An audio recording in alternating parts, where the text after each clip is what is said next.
Dear friends, कैसे हैं आप सब। उम्मीद है कि आप लोग बहुत अच्छे होंगे। फ्रेंड्स, आज के सोशल मीडिया के समय में कोई बात ऐसी नहीं रहती जो छुप जाए।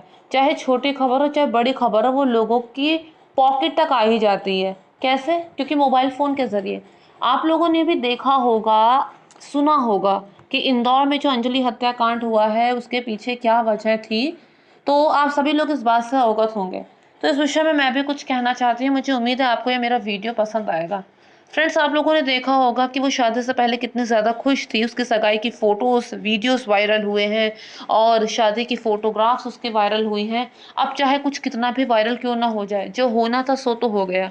अब कुछ भी करने से वो वापस तो आएगी नहीं। हाँ, लेकिन ये सोच सकते हैं कि दूसरे किसी के साथ ऐसा ना हो। अगर समय रहते ही जागरूकता बढ़ती गई होती तो शायद आज वो जिंदा होती, शायद वो इतनी दर्दनाक मौत नहीं मरती। या फिर ये भी हम कह सकते हैं कि जिसकी वजह से वो इस हाल तक पहुंची है वो भी हमेशा के लिए सलाखों के पीछे जाए। तो फ्रेंड्स, ये मामला इंदौर का था। वहां पर ये हुआ था कि अरेंज मैरिज थी। अक्सर लोग ये हवाला देते हैं कि लड़कियां अपने मन से करती हैं इसीलिए तो भोगती हैं, लड़कियां अपने मनमानी करती हैं इसीलिए तो भोगती हैं। भले लव मैरिज में सब कुछ सही क्यों ना चल रहा हो, लेकिन अक्सर ये चीज़ सुनने को मिल जाती है कि इसने तो अपने मन से शादी की है। और ना करे नारायण, थोड़ा सा ऊपर नीचे अगर हो गया या फिर थोड़ा सा ऊपर नीचे अगर हो जाए, कोई नोकझोंक हो जाए, कोई लड़ाई झगड़ा हो जाए, तो सीधे कह दिया जाता है अगर हमारे मन से की होती तो ये थोड़ी होता। तो फ्रेंड्स, ऐसा ज़रूरी नहीं होता। अरेंज मैरिज में भी बहुत बड़े बड़े कांड होते हैं, बल्कि भयानक भी हो सकते हैं। तो ये कोई मायने नहीं रखता कि लव मैरिज हुई है कि अरेंज मैरिज हुई है।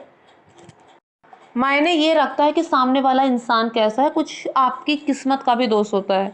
कुछ लोग ऐसा कहते हैं कि बजट जितना होता है आदमी उसी हिसाब से सामान खरीद पाता है। सपोज कीजिए आपका बजट है ब्रांडेड टीवी खरीदने का, तो आप ब्रांडेड टीवी खरीदेंगे। और अगर आपका बजट नहीं होगा तो आप कोई चाइना मॉडल खरीदेंगे। अब इसी तरह हमारे कर्मों का बजट होता है। जिस हिसाब से हमारा बजट होता है उसी हिसाब से हमें हमारा लाइफ पार्टनर मिलता है।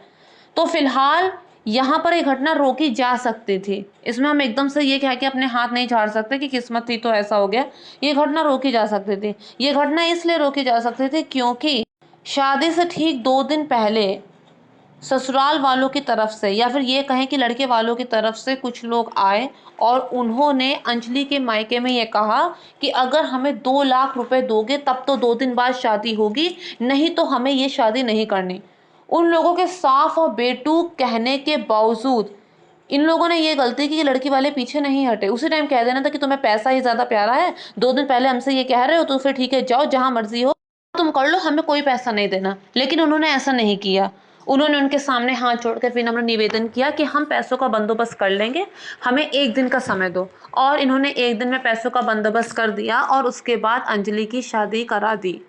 शादी के बाद लगभग दूसरे तीसरे दिन से ही आप ये समझ सकते हैं इसको मानसिक तौर पर प्रताड़ित करना शुरू कर दिया गया। किसके लिए? दहेज का सामान लाने के लिए। कभी कहते थे एसी लाओ, फ्रिज लाओ, टीवी लाओ, हमें कैश भी चाहिए, हमें ज्वेलरी भी चाहिए। इस तरह की चीज़ें इसको बोले जाने लगी। इसने अपने घर में फ़ौरन बताया। अगर ना बताते तो यहाँ पे कह सकते थे, यहाँ पे पेरेंट्स भी दोष दे सकते थे कि हमें तो बताया नहीं, हमें तो कुछ पता नहीं, तो हम क्या करते। इसने बताया, घर में सब कुछ बताया, लेकिन उसके बावजूद उसके पेरेंट्स ने कोई खास प्रतिक्रिया व्यक्त नहीं की।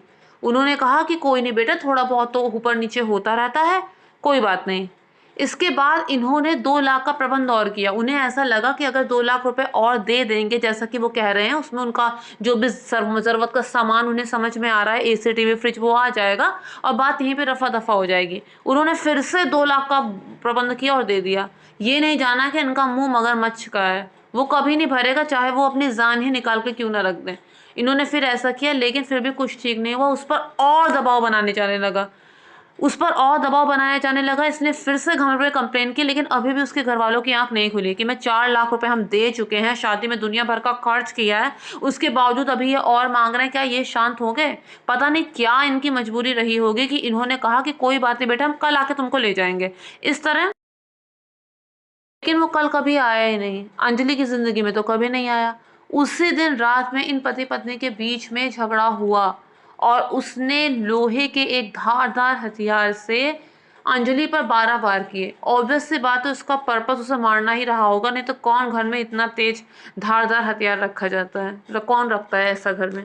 उसके बाद अस्पताल जाने पर मृत घोषित कर दिया गया। बाकी लोगों ने दिखावे के लिए ले गए होंगे अस्पताल कि किसी तरह जान बच जाए, हम लोग ना फंसे, लेकिन बाद में अस्पताल ले जाने में उसे मृत घोषित कर दिया गया।